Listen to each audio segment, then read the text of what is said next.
Dearly beloved, we are gathered here today in memory of Crystal. She was a beautiful, fine-cut glass and died way before her time.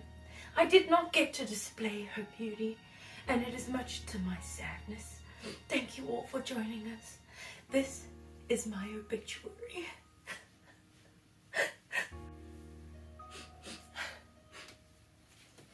If you haven't already guessed, the obituary cocktail is not for the faint of heart. It is a cocktail with a name that is likely to ward off any unseasoned drinkers. Fortunately, seasoned drinker is my middle name.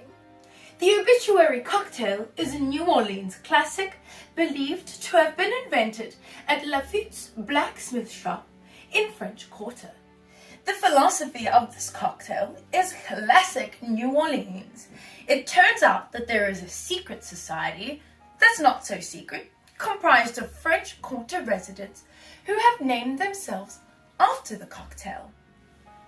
Members of the Grand and Secret Order of the Obituary Cocktail tend to wear t-shirts that identify themselves, quite an ironic stance when compared to what their name actually stands for. This absurdity and humor embodies the festive nature of New Orleans and is what led to bartenders in New Orleans creating such creative cocktails as the Obituary. When you break it down, this cocktail could be viewed as a martini with a twist. Let's get to making it. The gin that I've decided to use today is Bowling and Birch.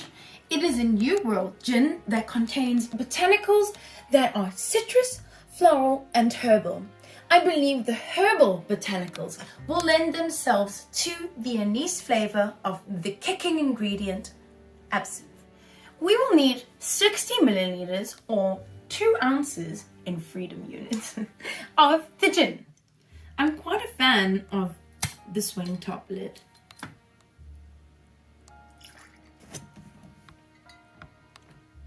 Boogie, boogie, boogie, boogie. Next is the vermouth. We will need only 8 milliliters or 1/4 of an ounce. The last ingredient that makes the obituary is, of course, absinthe. Of this, we will need an equal amount as the vermouth, 8 milliliters, and the green fairy. I've put some ice into my lovely coupe because the recipe calls for this glass to be in the freezer, but I've made a plan.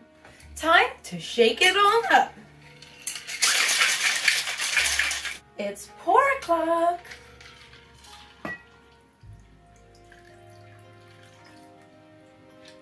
It's got a little bit of a green hue. Time for the taste.